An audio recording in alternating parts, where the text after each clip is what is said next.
सिद्धं शुद्धं प्रणम्य जिनेन्द्रवर नेमि चन्द्रमकलङ्कम् गुणिदयनभूषणोदयम् जीवस्य परोवेणं बोध्यम्।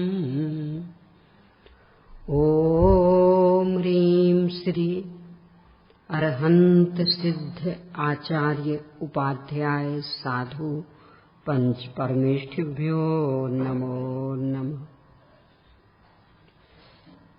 सुखमय जीवन जीने वाले, सुखमय जीवन जीने का मार्ग बताने वाले, उस मार्ग पर चलने वाले जीवों की पहचान करने के लिए और अपनी भूमिका का ज्ञान करने के लिए गुण स्थान के प्रकरण पर अपनी चर्चा प्रारंभ हुई है। कल अपन ने देखा कि नाम तो है इनका गुण स्थान, पर ना तो यहाँ गुण का अर्थ गुण है और ना ही स्थान का अर्थ स्थान। लोक में अच्छी अच्छी चीजों को गुण कहा जाता है और जगह को स्थान कहा जाता है। यहाँ ना तो अच्छी अच्छी चीजें हैं और ना कोई जगह है। तो क्या है कि जिन पर्यायों के माध्यम से एक ही जीव अलग अलग दिखने लगता है, उन पर्यायों के समूह को गुण स्थान कहते। यानी यहाँ गुण का अर्थ विकृत पर्याय और स्थान का अर्थ समूह है। ये लेना क्यों ऐसा लेना, अब आज इस पर चर्चा। ये तो सबको पता ही है कि गुण स्थान मात्र जीव द्रव्य में होते हैं, पुद्गल धर्म धर्माकाश काल में तो नहीं होते हैं। तो पहली बात तो है कि अकेले जीव में होंगे, तो अन्य के गुणों से तो कोई मतलब है ही नहीं। अब जीव को देखें कि यदि गुण का अर्थ अनादि अनंत ज्ञान आदि गुण लेते हैं अथवा अस्तित्व आदि गुण लेते हैं, तो ये किस जीव में नहीं है और कब नहीं है? ज्ञानादि अनंत अनंत गुण ये तो अनादि अनंत होते हैं ना, कि कभी होते और कभी नहीं। अनादि अनंत। और किस किस में होते? निगोदिया में, सभी में। तो यदि गुण का अर्थ ये गुण लेते हैं तो गुणस्थानों का भेद कैसे बनेगा? यानी जैसे अस्तित्व आदि गुण, ज्ञानादि गुण निगोदिया में है, वैसे अपने में भी है, वैसे मुनिराजों में भी है, वैसे अनंत परमेष्ठि में भी है और वैसे सिद्ध परमेष्ठि में भी है। तो ये इस गुणस्थान वाले, ये इस गुणस्थान वाले सिद्ध भगवान गुणस्थान अतीत, तो वे गुण तो सब में एक से है। तो ये भेद कैसे बनेगा फिर? इसका मतलब यहाँ गुण का अर्थ ज्ञान आदि गुण अथवा अस्तित्व आदि गुण नहीं लेना। एक बात स्पष्ट हुई। यानी यदि गुण का अर्थ जो अनादि अनंत विद्यमान गुण, चाहे वे सामान्य हो चाहे विशेष हो, वो लेते हैं, तो चूंकि प्रत्येक जीव के वे गुण हमेशा विद्यमान, निगोद से लेकर के सिद्ध दशा तक बिल्कुल एक जैसे, कोई अंतर नहीं पड़ता। प्रकट करे नहीं करे वो अलग चीज, पर उससे उन गुणों में कोई फर्क नहीं पड़ना है। यानी जो अनंत अनंत काल तक के बाद भी निगोद दशा से बाहर निकलेंगे ही नहीं, हैं भव्य, ऐसे अति दूरान दूर भव्य जीव। तो उनके तो सम्यक तो आदि कभी प्रकट ही नहीं होना, तो उनके ज्ञानादि गुण कुछ थोड़े से कम होंगे ना। और जिनने बहुत पहले सिद्ध दशा पाली उनने तो बहुत पहले विकास कर लिया, तो उनके ज्ञानादि गुण, यानी कोई सी भी दशा हो, पर ये जो अनादि अनंत ज्ञानादि गुण हैं, अस्तित्व आदि गुण हैं, ये तो हर जीव के हर समय एक से विद्यमान है। तो यदि यहाँ गुण का अर्थ ये गुण लें तब तो गुण स्थानों का भेद ही नहीं बनेगा। ठीक है, ये पहली बात। अब दूसरी बात कि सब ये वाले गुण अपन नहीं लेंगे, जो शुद्ध पर्याय हैं, सम्यक रत्नत्र रूप पर्याय हैं, उन्हें भी तो गुण कहा जाता है ना। सिद्ध भगवान के 8 गुण प्रकट हुए, तो वहां 8 गुण वो अनादि अनंत थोड़े प्रकट हुए, वे तो अनादि अनंत थे ही। तो 8 प्रकार की शुद्ध पर्याय प्रकट हुई, सम्यक रत्नत्रय गुण। तो ये कोई अनादि अनंत तो है नहीं, ये तो पर्याय, यानी शुद्ध परिणमन को, परिपूर्ण विकसित परिणमन को भी गुण कहा जाता है, और वे पर्याय भी हैं। गुण स्थान में उन्हें भी नहीं लेना है। गुण स्थान में होते तो हैं वे, पर गुण स्थानों का भेद उनसे नहीं बनता। देखो इसको अपन ऐसा लें, प्रत्येक गुण स्थान में एक साथ 3 चीजें चलती हैं एक साथ। एक तो शुद्धता, शुद्धता में शाश्वत शुद्धता भी ले लेना, और उसके आश्रय से प्रकट हुई पर्याय वाली शुद्धता भी। तो एक तो शुद्धता, दूसरे अशुद्धता, और तीसरे तदनुकूल शरीर आदि का परिणमन। यानी शरीर आदि जो संयोग है, तो इसका भी एक विशेष प्रकार का परिणमन।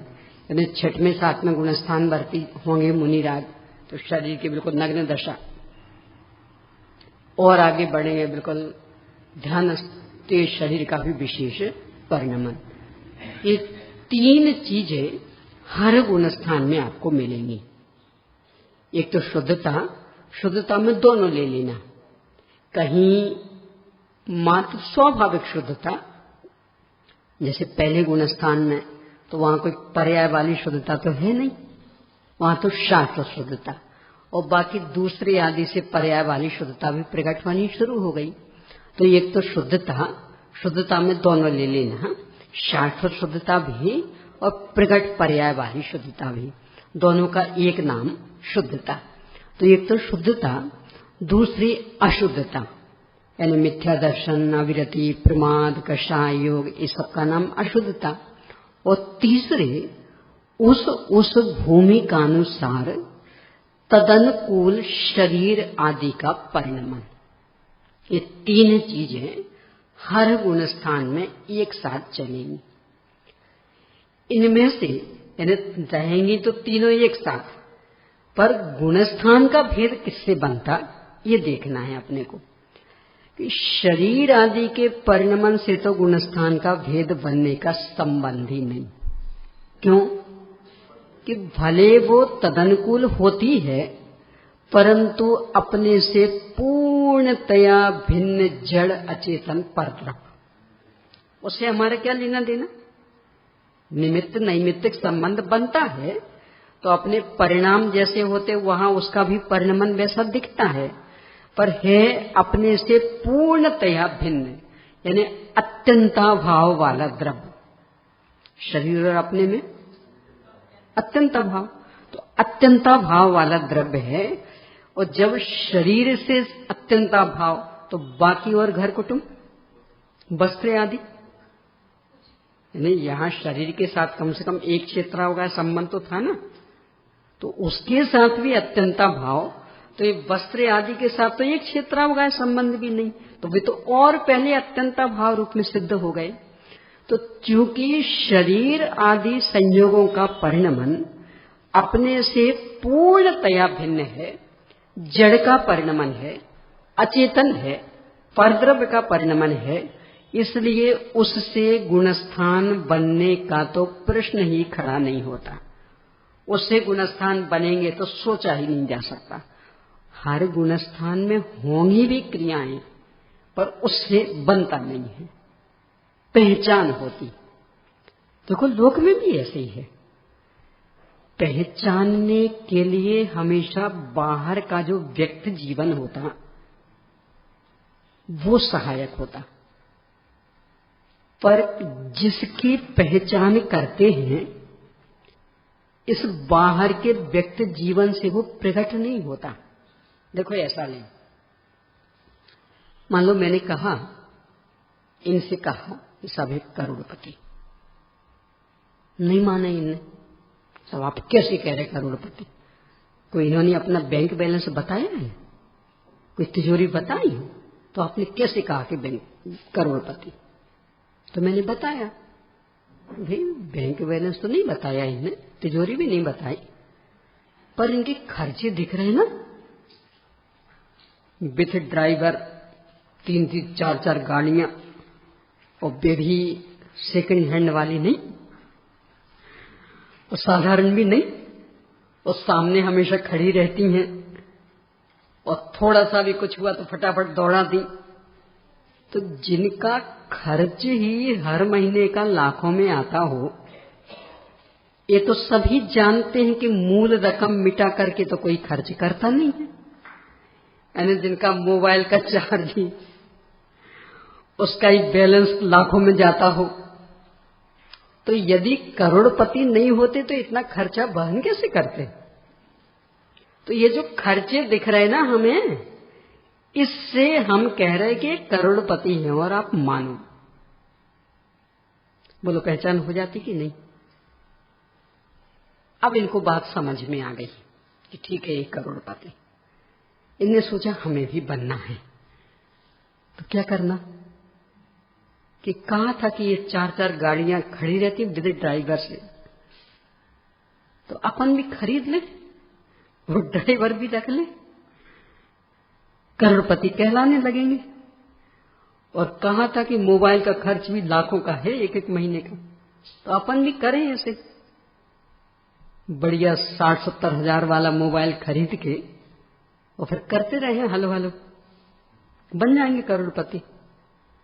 तो बोलो जिन माध्यमों से इनके करोड़पतित्व को हमने पहचाना था, दूसरों को विश्वास दिलाया था, यदि करोड़पति बनने के लिए उसकी नकल की जाए तो क्या होगा?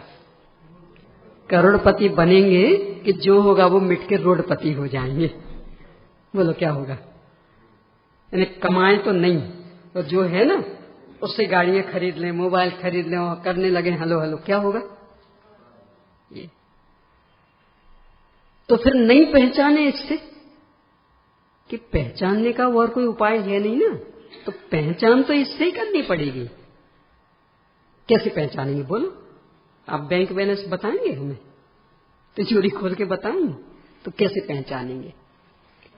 यानी पहचानेंगे तो खर्चों से ही, पर यदि बनना होगा तो अनुसरण खर्चों का नहीं किया जाएगा, जैसे वे कमाते हैं उसका अनुसरण किया जाएगा।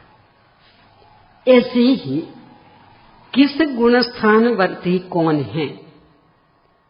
यानी किसी कोई प्रश्न खड़ा हुआ कि साहब हमें मुनिराज के दर्शन करने हैं, तो यहां भी बैठे हैं मनुष्य, और मनुष्य में मुनि दशा होती है, तो कोई है क्या मुनि? तो पहले यहां दृष्टि दौड़ाई कि नहीं साहब इनमें तो नहीं है। क्यों?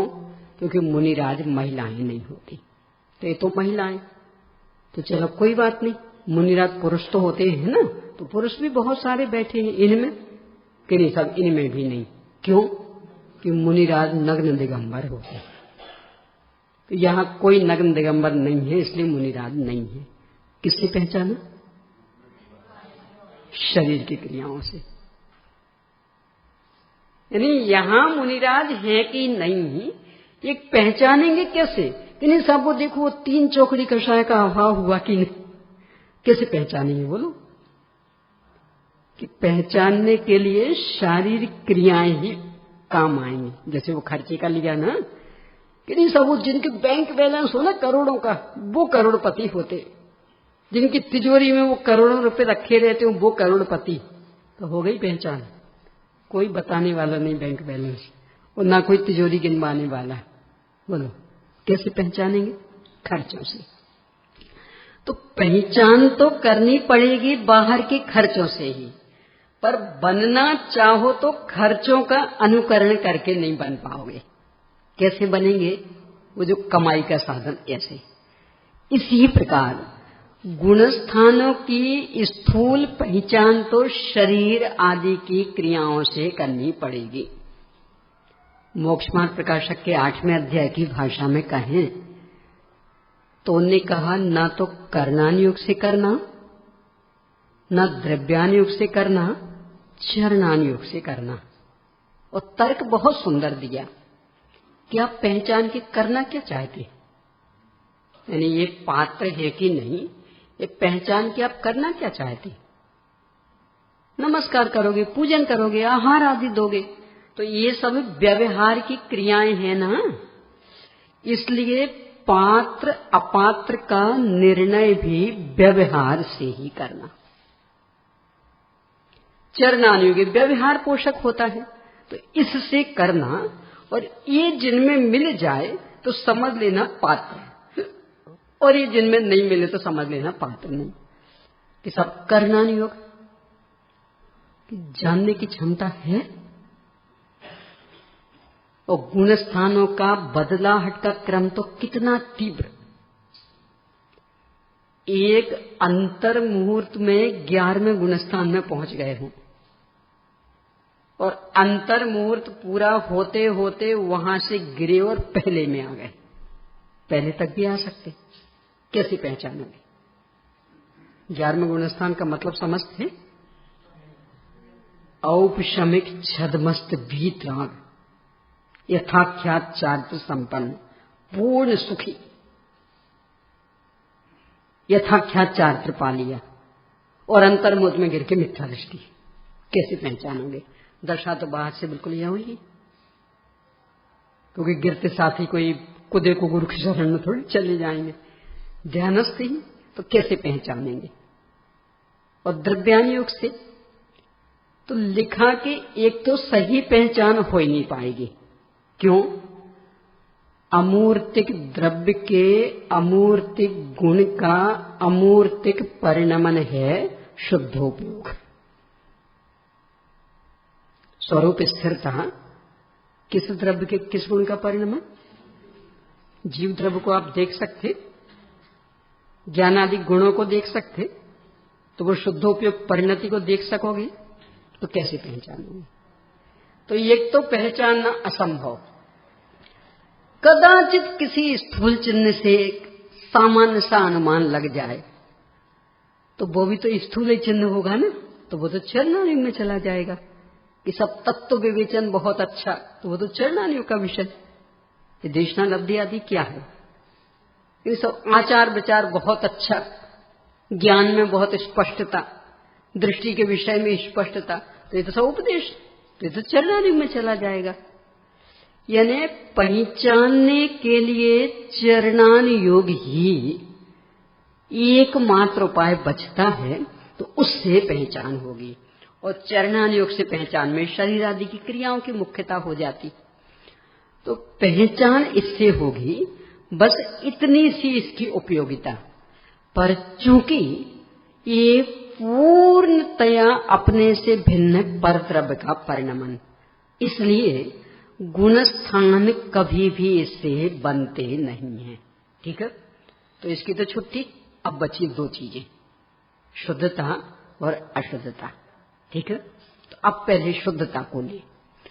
शुद्धता में अपन ने 2 चीजें ली थी, एक तो शाश्वत शुद्धता यानी अनादि अनंत शुद्ध स्वभाव, और एक प्रकट शुद्धता जो अनादि अनंत स्वभाव के आश्रय से प्रकट हुआ सम्यक रत्नत्रय शुद्धोपयोग आत्मानुभव वो।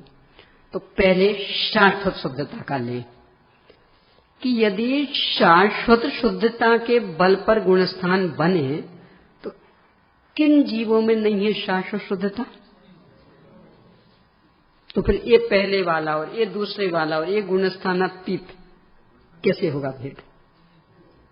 निगोदिया में नहीं है शाश्वत शुद्धता, अभव्य में नहीं है, तो फिर भेद कैसे बनेगा? तो इसका मतलब शाश्वत शुद्धता के बल पर तो भेद नहीं बनेगा। अब दूसरा कि प्रगट शुद्धता, इसकी अपेक्षा, तो अब इसकी चर्चा करें कि प्रगट शुद्धता मतलब सम्यक रत्नत्रय, सम्यक दर्शन, सम्यक ज्ञान, सम्यक चारित्र, इनकी एकता, इसका नाम प्रगट शुद्धता।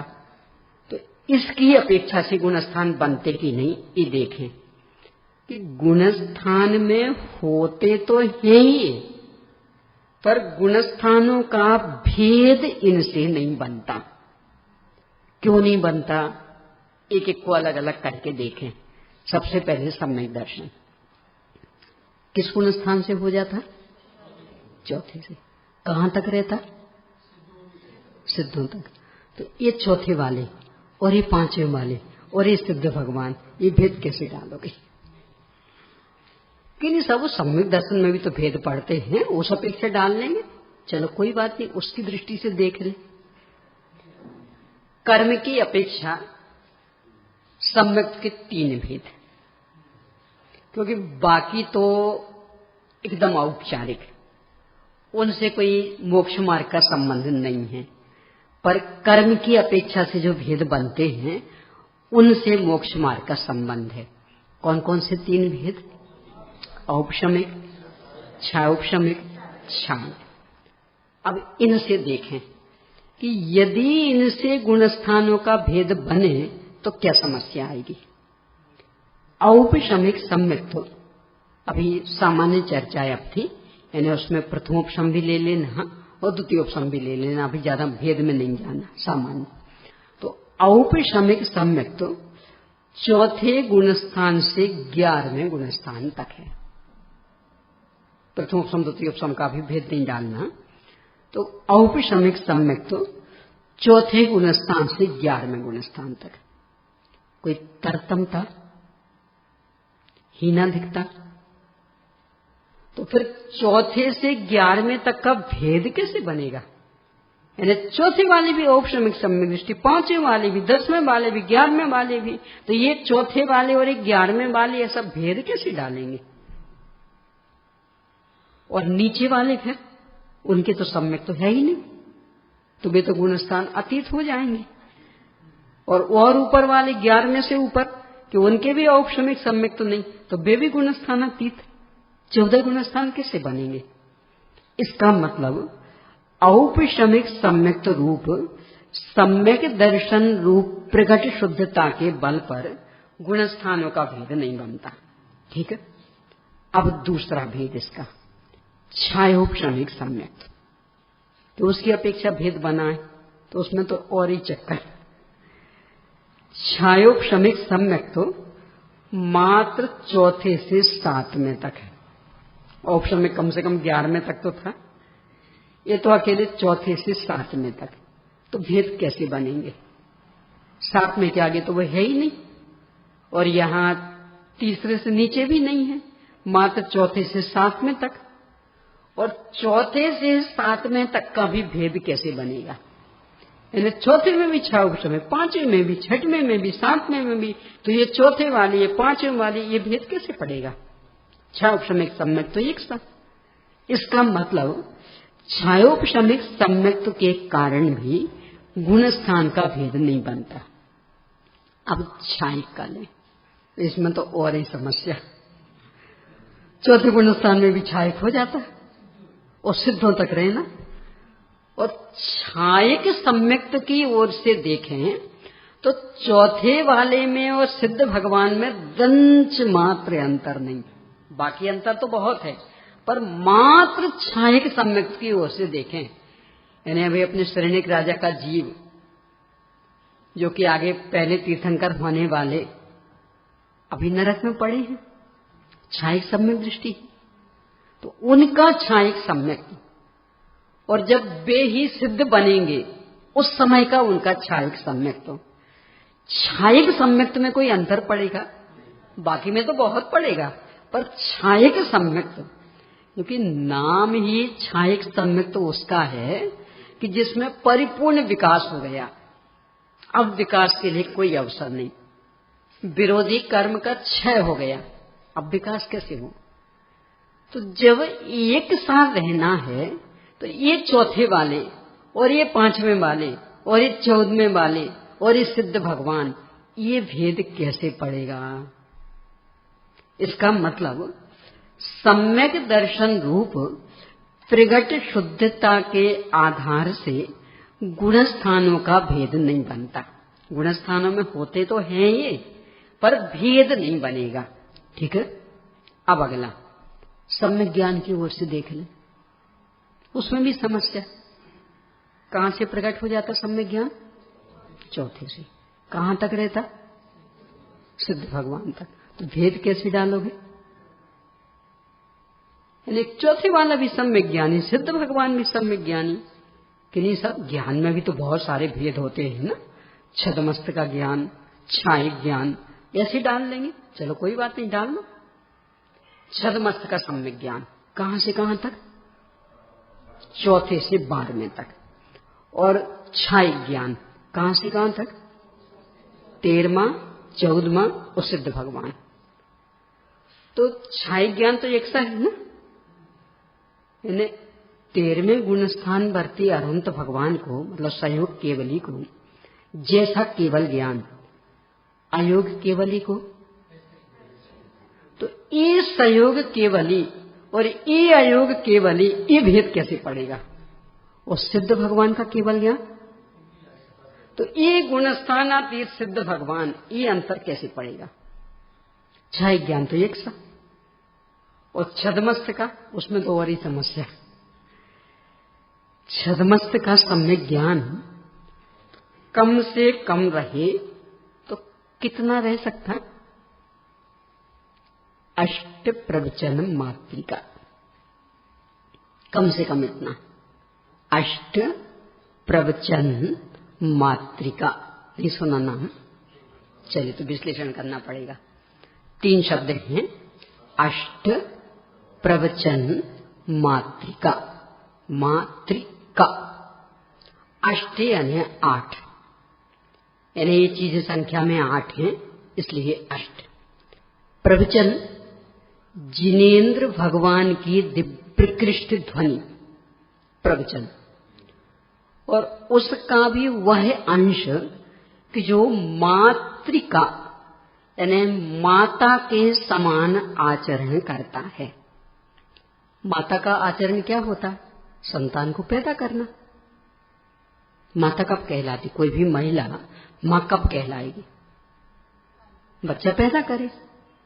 तो जो 8 चीजें जो कि जिनेन्द्र भगवान की दिव्य ध्वनि के अंश हैं, यदि वे सम्यक रत्नत्रय रूपी संतान को पैदा करने में, फिर उसका पोषण करने में, उसको हृष्ट पुष्ट करने में, उसको बड़ा करने में कारण बनती हैं, तो वो बस उतना सा ज्ञान पर्याप्त है, ज्यादा ज्ञान की आवश्यकता नहीं।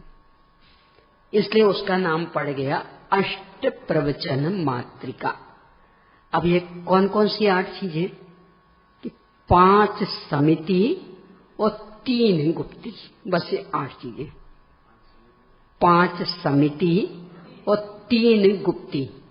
समिति गुप्ती तो समझते होंगे, यानी यदि प्रवृत्ति करने की भावना है, शुद्धोपयोग दशा नहीं हो पा रही, बिल्कुल स्थिर नहीं रह पा रहे, तो प्रवृत्ति करने की भावना, तो 5 रूपों में यत्नाचार से प्रवृत्ति करना। यदि चलने का भाव आवे, प्रासुप जगह पर 4 हाथ आगे की जमीन देखकर चलना, इरिय समिति। बोलने का भाव आवे, हितमित प्रिय बोलना, भाषा समिति।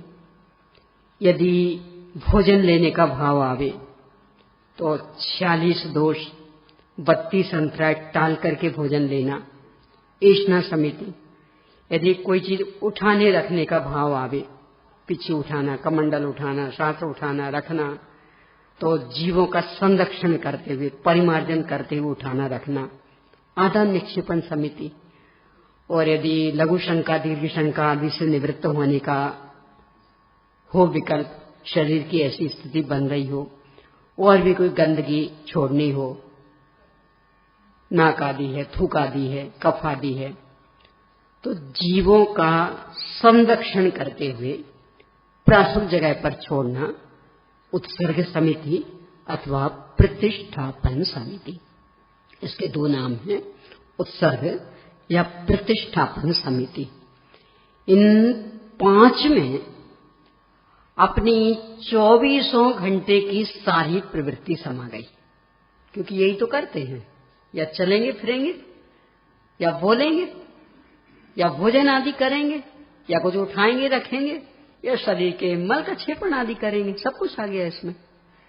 तो 24 घंटे की प्रवृत्ति अत्यंत सावधानी पूर्वक, यत्नाचार पूर्वक करना, इसका नाम है 5 समिति।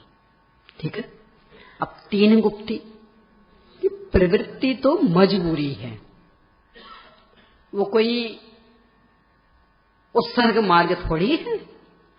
उत्सर्ग मार्ग तो क्या कि अपने स्वरूप में गुप्त रहो, मन से भी प्रवृत्ति मत करो, वचन से भी नहीं, काय से भी नहीं, इन तीनों संबंधी विकल्पों का निरोध करके स्वरूप में गुप्त रहो। ते गुप्ती तो मन वचन काय के निरोध पूर्वक होने से इसके 3 भेद।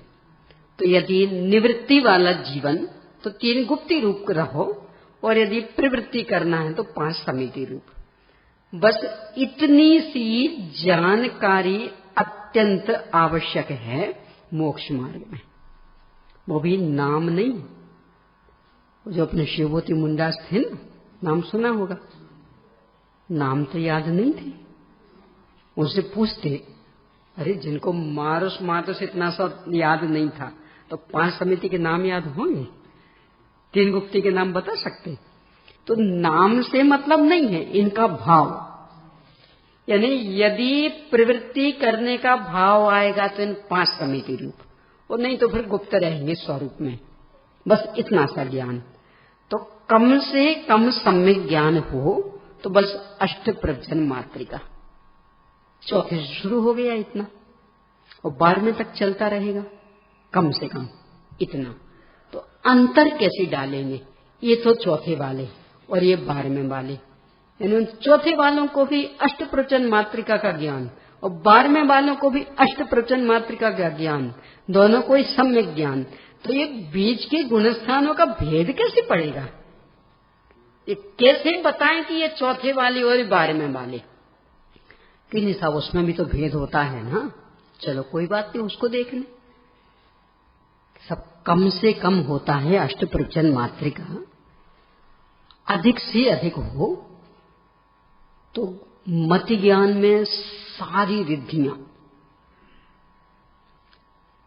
सम्मिन्न सरस्वती रिद्धि, कोष्ठस्थ रिद्धि, धान्योपम रिद्धि, पदानुसारी रिद्धि, ये श्रुति ज्ञान में संपूर्ण द्वादशांग, अवधि ज्ञान में सर्वावधि परमावधि, दिशावध तो चौथे से भी हो जाता है, पर सर्वावधि परमावधि छठवें से। मना पर्याय ज्ञान में भी पूरा विपुलमति ऋजुमति सब। तो इतना पूरा ज्ञान, कोई बात नहीं, हो जाने दो, पर इतना छठ में से हो जाता है। सर्वावधि परमावधि और रिद्धियां भी और ऋजुमति विपुलमति भी छठ में से हो जाता।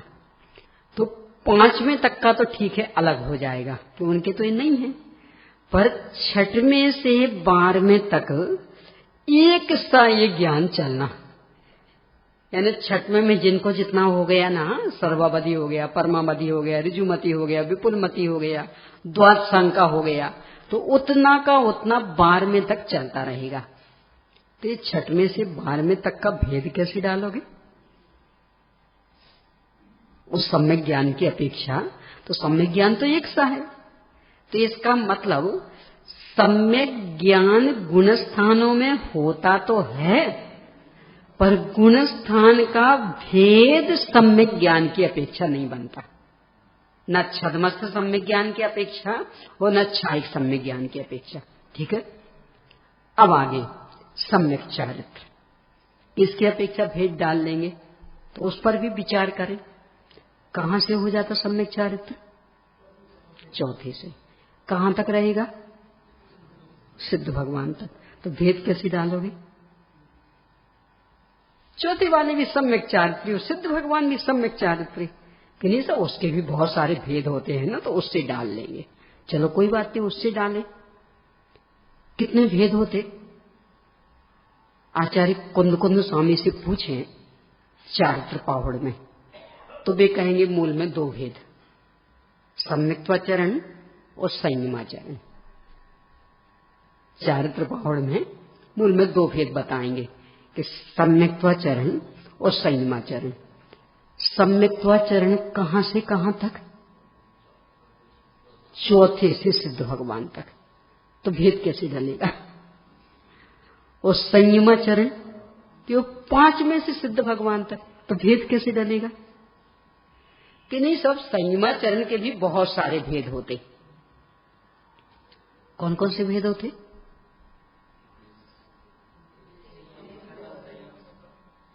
वह मूल में है 2 भेद, एक देश संयम और सकल संयम। मूल में है 2 भेद, देश संयम, सकल संयम।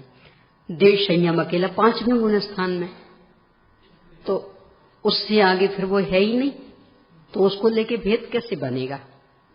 और सकल संयम 6वें से लेके 14वें गुण स्थान तक और सिद्ध भगवान के भी, तो फिर भेद कैसे डलेगा कि ये तो 6वें वाले और ये 7वें वाले और ये सिद्ध भगवान। 6वें वालों के भी सकल संयम, सिद्ध भगवान के भी सकल संयम, कि सब उस सकल संयम के भी बहुत सारे भेद होते हैं, उसकी अपेक्षा भेद डल जाएगा। तो चलो वो देख ले। सकल संयम के 5 भेद, सामायिक, छेदोपस्थापना, परिहार विशुद्धि, सूक्ष्म सांप्राय और यथाख्यात। कितने भेद? किसके? सकल संयम के। कौन कौन से? छेदोपस्थापना, परिहार विशुद्धि, सूक्ष्म सांप्राय और यथाख्यात। 6वें से 9वें तक है सामायिक और छेदोपस्थापना। 6वें से 9वें तक सामायिक और छेदोपस्थापना। तो ये 6वें वाले और ये 7वें वाले और ये 9वें वाले भेद कैसे पड़ेगा? वैसे सामायिक छेदोपस्थापना 6वें में, वैसे 7वें में, वैसे 8वें में, वैसे 9वें में, भेद कैसे पड़ेगा? परिहार विशुद्धि 6वें और 7वें में, तो भेद कैसे पड़ेगा? ये 6वें वाले और 7वें वाले। सूक्ष्म सांप्राय अकेला 10वें में, तो वो अकेला एक ही गुण स्थान वाला, बाकी के भेद कैसे बनेंगे? और यथाख्यात चारित्र 11वें से सिद्ध भगवान तक, तो ये 11वें वाले और ये 12वें वाले और ये सिद्ध भगवान, भेद कैसे पड़ेगा? तो 11वें वालों के भी यथाख्यात चारित्र, सिद्ध भगवान के भी यथाख्यात चारित्र, कि नहीं सब परम यथाख्यात। तो परम तो विशेषण अपन ने लगा दिया, मूल चारित्र का नाम तो यथाख्यात है, तो भेद कैसे पड़ेगा? इसका मतलब सम्यक चारित्र की अपेक्षा से भी गुण स्थानों का भेद नहीं बनता। तो निष्कर्ष क्या निकला कि ना तो शरीर आदि की क्रियाओं के आधार से गुण स्थानों का भेद बनता, क्योंकि वे पूर्णतया पौद्गलिक क्रियाएं, जड़ द्रव्य का परिणमन, अचेतन का परिणमन, अपने से भिन्न द्रव्य का परिणमन, तो उसका अपने से क्या लेना देना। और ना ही शुद्धता के आधार से गुणस्थान बनता। शुद्धता में जो शाश्वत शुद्धता है, स्वाभाविक शुद्धता, वह तो अनादि अनंत सबके एक सी, तो उससे तो गुणस्थान कैसे बने। और जो प्रगट शुद्धता है यद्यपि गुणस्थानों में होती है, गुणस्थानों के हिसाब से बढ़ती भी है, पर उसमें इतनी अधिक समानता है कि उससे गुणस्थानों का विभाजन नहीं हो पाता। इसलिए शुद्धता के आधार से भी गुणस्थान नहीं बनते। यानी गुणस्थान शब्द का अर्थ ना तो शारीरिक क्रियाएं हैं और ना शुद्ध, ना अनादि अनंत गुण। बीच में एक चर्चा और कर लूं। सम्यक चारित्र के अपन ने इतने भेद किए, कोई भेद रह गया ना?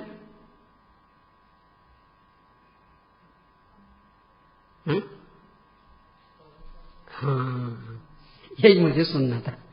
स्वरूपाचरण चार तो आए ही नहीं, वो कहां चला गया? भेद है ना चारित्र का, कहां से कहां तक होता? कहां लिखा भाई? अभी चारित्र पावड़ का मैंने बताया तो उसमें तो कुंद कुंद स्वामी ये लिख रहे हैं कि एक तो संयमाचरण और एक सम्यक्ताचरण। सुनना जरा ध्यान से।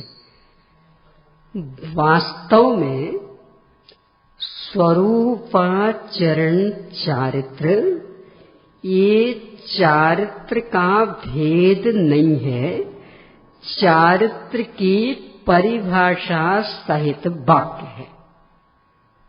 खारा नमक, तो ये नमक का भेद है कि नमक की परिभाषा सहित वाक्य है।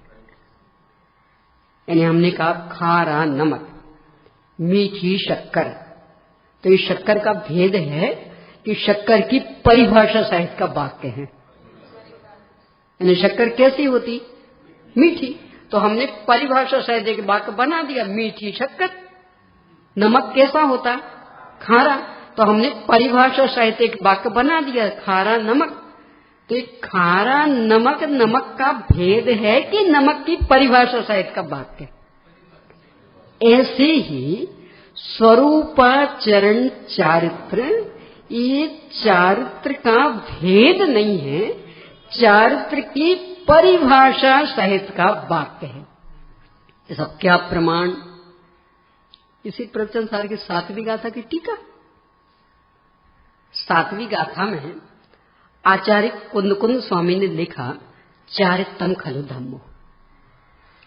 टीकाकार आचार्य अमृतचंद्र स्वामी ने विश्लेषण किया, स्वरूपे चरणम चारित्रम स्वय समय प्रवृत्ति इति अर्थः।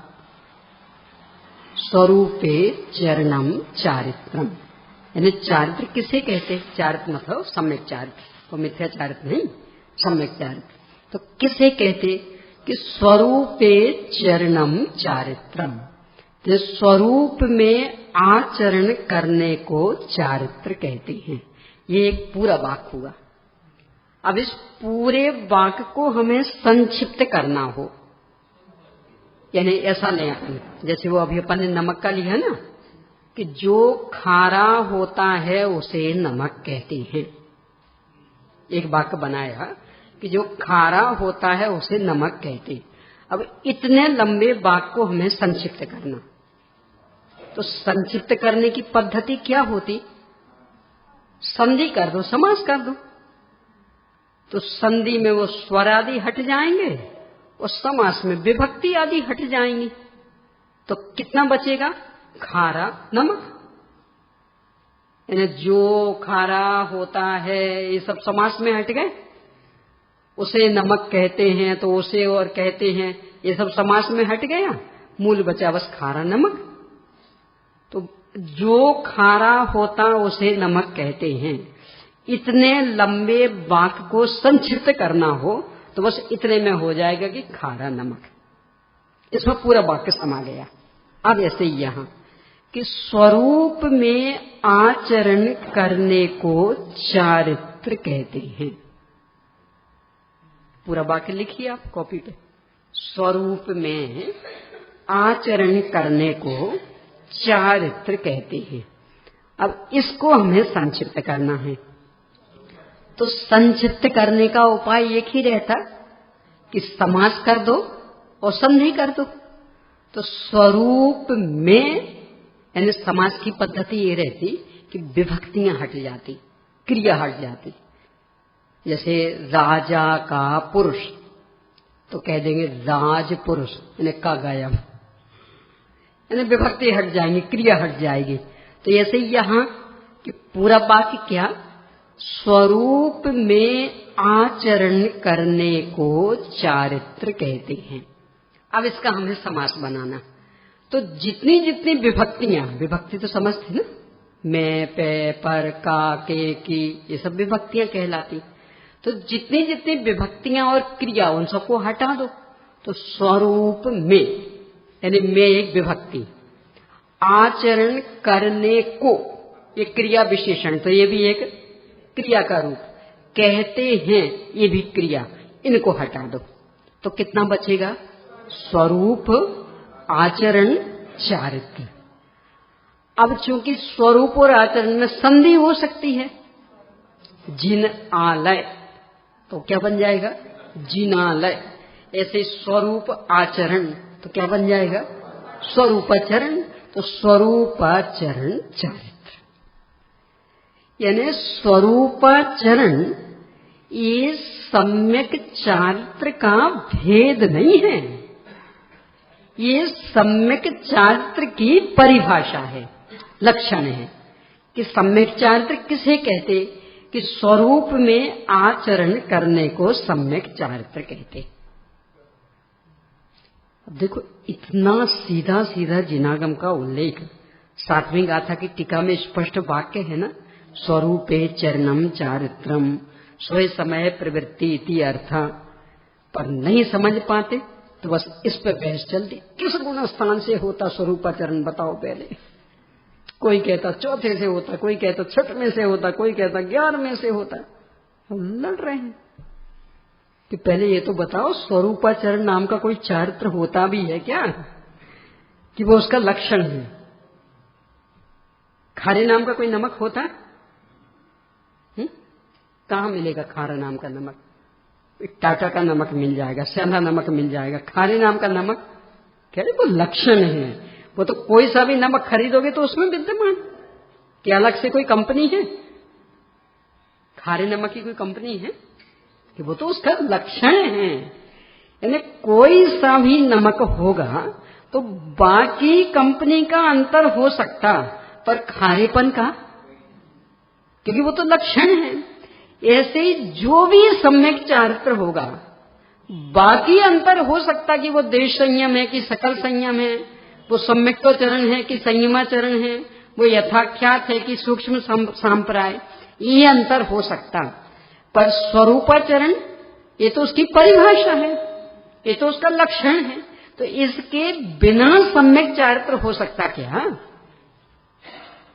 यानी मूल ये सम्यक चारित्र का लक्षण कि स्वरूप में आचरण करने को सम्यक चारित्र कहते।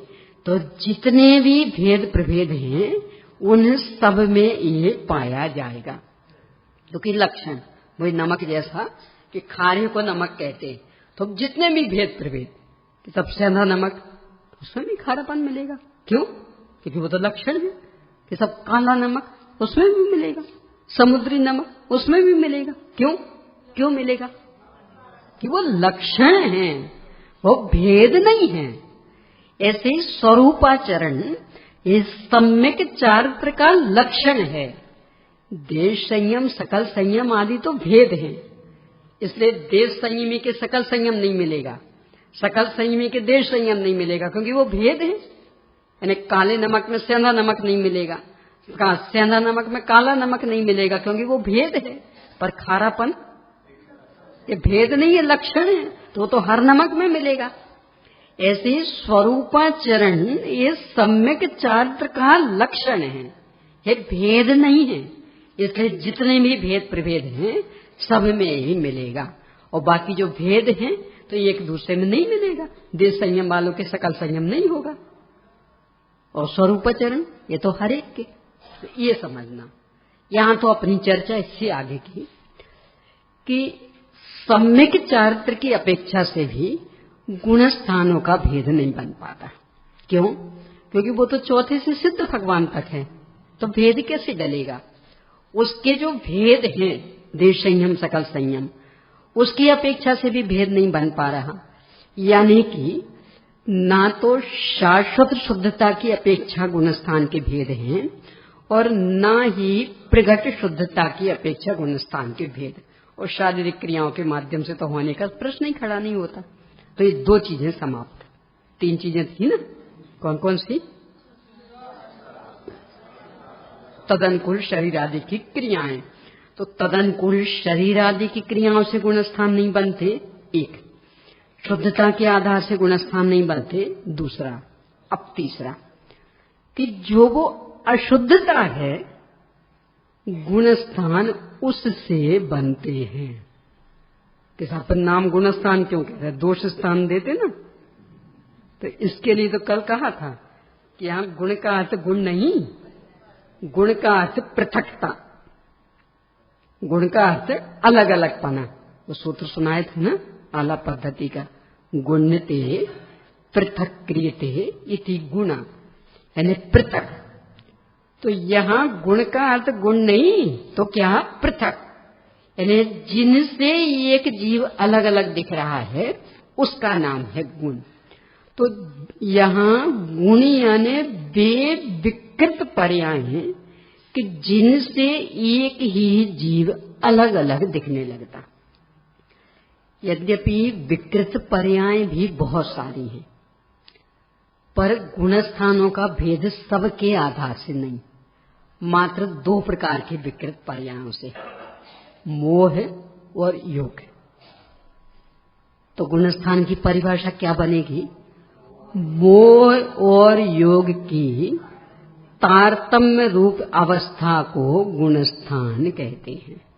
शुद्धता को नहीं, शारीरिक क्रियाओं को भी नहीं, मोह और योग की तारतम्य रूप अवस्थाओं को गुणस्थान कहते हैं। अब विषय थोड़ा जटिल हो जाएगा कि मोह और योग तो दो चीजें, तो 2 से 14 कैसे बन जाएंगे? मोह और योग की तारतम्य दशाएं हैं, तो उनसे 14 कैसे बनेंगे? और तारतम्य यदि कहते हैं तो इनका विस्तार करना पड़ेगा। तो मोह का विस्तार तो 28 में होता है, और एक योग तो 29, तो 29 गुणस्थान होना चाहिए। तारतम्य करेंगे तो जितने भेद उतने देने पड़ेंगे ना। तो मोह के भेद कितने?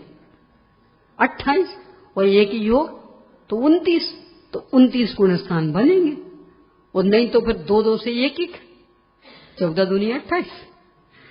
ऐसा कि ऐसा नहीं है, उसके पीछे बहुत वैज्ञानिक व्यवस्था है। कैसे, थोड़ी सी चर्चा भी करती हूं, शेष आगे आएगी। पहले तो ये देखें कि मोह और योग किन की विकृति।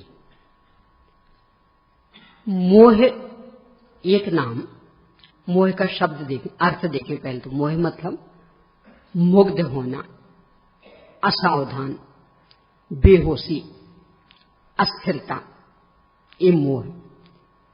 इसकी ये जो विकृति वो 2 रूपों में, एक तो श्रद्धा रूप विकृति और एक चारित्र रूप विकृति। श्रद्धा रूप विकृति को दर्शन मोह कहते और चारित्र रूप विकृति को चारित्र मोह कहते। दोनों का एक नाम मोह है। तो श्रद्धा गुण की विकृति का रूप कि अपने स्वरूप को अपने रूप स्वीकार नहीं करना, यानी है स्वयं शाश्वत ज्ञानानंद स्वभावी भगवान आत्मा, और ऐसा नहीं मानना और मैं मनुष्य हूं, मैं स्त्री हूं, मैं बच्ची हूं, मैं छोटी हूं, मैं बड़ी हूं, मैं मोटी हूं, मैं पतली इत्यादि मानना। इस सब का एक नाम है दर्शन मोह। विस्तार आप जितना चाहो उतना कर लेना, यानी मैं सुखी दुखी, मैं रंग करावादी, जितना चाहो उतना कर लेना। पर अभी संक्षेप में कि स्वयं जो शाश्वत ज्ञानानंद स्वभावी भगवान आत्मा जो स्वयं है, निरंतर है, हर स्थिति में है, इस रूप अपने को नहीं मानना। अब इसे छोड़कर बाकी किसी को भी अपना माने उस सब का एक नाम है दर्शन मोह। अब किसी को भी अपना मानने में, चाहे शरीर को अपना माने, चाहे राग आदि को अपना माने, अरे चाहे सम्यक्त को अपना माने, केवल ज्ञान को अपना माने, सबका एक नाम क्या होगा? दर्शन मोह। देह जीव को एक गिने बहिरात्म तब तो मुधा है। तो शरीर और आत्मा को एक माने तब तो बहिरात्मा, और क्रोध और आत्मा को एक मानेंगे तो, और सम्यक्त और आत्मा को एक मानेंगे तो, और केवल ज्ञान और आत्मा को एक मानेंगे तो बहिरात्मा। यानी जो शाश्वत ज्ञानानंद स्वभावी भगवान आत्मा, इसके अतिरिक्त किसी को भी अपना माना, उस सब का एक नाम बहिरात्मा दर्शन मोह। ठीक है। अब चारित्र मोह, कि जब अपने को अपना नहीं माना, पर को माना, तो नियम से पर में उलझेंगे। कदाचित अपने को अपना मान लिया हो तो भी अनादि काल का जो संस्कार है वो क्षण भर में नष्ट नहीं होगा। तो पर को लेकर के अस्थिरता बनी रहेगी, चंचलता चलती रहेगी, राग देश होते रहेंगे। उन सब का एक नाम चारित्र मोह। तो चारित्र मोह में दो रूप हो गए, एक तो मिथ्यात्व सहित वाला और एक मिथ्यात्व रहित वाला। यानी एक वह है कि जिसमें अपने को अपना मान ही नहीं है, शरीर आदि कोई अपना मान रहा तो वहां तो राग द्वेष चलने वाले ही हैं, तो चारित्र मोह भी विद्यमान। और एक वह है कि जिसमें अपनी शाश्वत सत्ता को तो अपना मान लिया है, पर अनादि का जो संस्कार है ना, वैसे चुटकियों में थोड़ी छूट जाता है। बुंदेलखंडी भाषा में ऐसा कहते हैं, टाटी हराए तो हाड़ी में ढूंढन जाए। नहीं समझे होंगे। एक बहुत ही गरीब व्यक्ति था, बहुत ही ज्यादा गरीब। जैसे तैसे एक एक रुपया इकट्ठा कर करके अपने जीवन के अंतकाल के करीब आते आते एक थाली खरीद पाया। जैसे तैसे, कितनी प्रिय होगी वो थाली उसे, यानी अपनी पूरी कमाई उसमें लगा दी। जैसे तैसे एक थाली खरीद पाया, बहुत ही प्यारी थी, पर दुर्भाग्य से कि खो गई वो। कितना कष्ट हुआ होगा। यानी जिंदगी भर की पूरी कमाई उसमें झोंक दी और खो गई। तो खोज रहा था, इतनी बड़ी थाली थी, खोज रहा था, सब जगह खोज ली, कहीं मिली नहीं। क्योंकि गरीब था ना, तो घर में और कोई बर्तन तो थे नहीं, तो सब रखने करने के लिए मिट्टी के घड़े आदि लेता था काम में। तो घर में मिट्टी के घड़े थे, इतने इतने से मुंह वाले घड़े के, तो इतने इतने से मुंह होते, तो बेबी थी। अब वो थाली खो गई थी, सब जगह खोज रहा था, नहीं मिली, तो उन घड़ों में भी खोजने लगा। थाली कितनी बड़ी थी, वो घड़े का मुंह अब खोज रहा। अपन जैसे कोई पहुंच गए, पूछो भाई क्या कर रहे हो, कि सब थाली खोज रहे हैं। क्यों? खो गई ना। तो कितनी बड़ी थी थाली? थाली तो इतनी बड़ी थी, तो टूट गई थी क्या? कि नहीं, बिल्कुल नई थी। तो घड़े का मुंह कितना है? घड़े का मुंह तो इतना सा है। तो इतने से में इतनी बड़ी थाली कैसे गई होगी जब टूटी भी नहीं थी? तो इतनी सी बात समझ में नहीं आ रही क्या? नहीं, समझ में तो आ रही। तो क्यों खोज रहे? क्यों खोज रहे? कि सब क्या करें, खो जाने का दुख बहुत है। देखो, ये अपने को अतिशयोक्ति लगती होगी, पर ऐसे ही होता। मान लो उदाहरण के लिए कि आप जब यहां आके बैठे, आप एक अंगूठी पहने, उसमें हीरा का नग जड़ा है। यहां आके बैठे तब आपने देखा बराबर है नग, इनने भी देखा, इनने भी देखा, मतलब दो दो प्रूफ भी हैं। दोपहर को भी आप आए थे। अब इसके बाद यहां से उठ के घर पर गए और अचानक दृष्टि गई, अरे नग तो गिर गया। यहां जब अभी आप आए तो आपने देखा था, यहां इनने भी देखा था, इनने भी देखा था। दोपहर को भी आप आए थे, पर यहीं अभी देखा है तो फिर दोपहर का तो प्रश्न ही नहीं। तो अब खोजना शुरू हुआ। असली हीरा था, एक नग वो 1 करोड़ रुपए का। अब खोजना शुरू हुआ। पहले कहां कहां खोजोगे? यहां से घर तक नहीं मिला। अब क्या होगा? ऊपर भी देख लो, दोपहर को वहां गए थे। तो ये कह रही, भाई आप जब रात को आए थे हमने तब देखी आपकी उंगली में, तब बराबर नग था। वो आप स्वयं भी कह रहे, हाँ बराबर ख्याल में है हमें। फिर भी अब वो फिर भी कहां कहां तक ले जाएगा? ये ऐसा है चारित्र मोह। यानी ये अनादि के संस्कार हल्के नहीं समझना। मिथ्यात्व और अनंतानुबंधी नष्ट हो जाने के बाद भी अप्रत्यख्यान वर्ण आदि कषाएं ऐसी नचा देती। नहीं, एक परमाणु मात्र भी मेरा नहीं, पंचेंद्रिय विषय भोगों में रंच मां सुख नहीं, फिर भी हे बाहुबली चुपचाप राज दे दो, नहीं देते हो तो आ जाओ। और मान्यता क्या? एक परमाणु मात्र भी मेरा नहीं, और फिर भी ये पोदनपुर का राज्य तो बड़ी विडंबना है। तो इसलिए चारित्र मोह में 2 भेद बन जाएंगे, एक तो मिथ्यात्व सहित वाला और एक मिथ्यात्व रहित वाला। तो ये अब इनका विस्तार फिर और आगे, फिर इनसे 14 गुणस्थान कैसे बनते हैं, ये चर्चा अभी का चूंकि समय अपना हो गया है आगे करेंगे। चलिए प्रश्न लिख लीजिए। गुणस्थान में अनादि अनंत गुणों को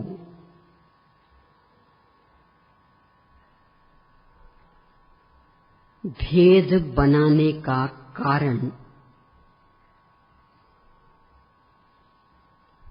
मानने पर क्या समस्या आएगी?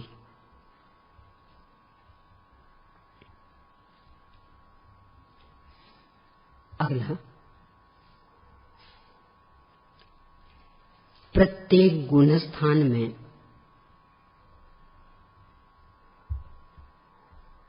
कौन कौन सी 3 चीजें होती हैं,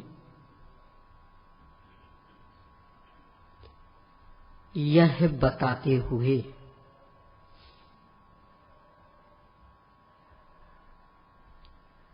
शरीर आदि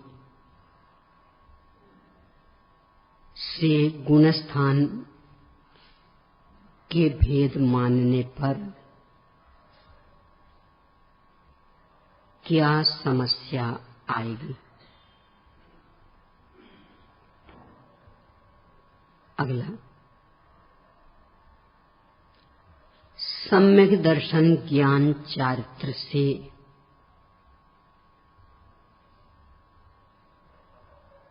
गुणस्थानों का भेद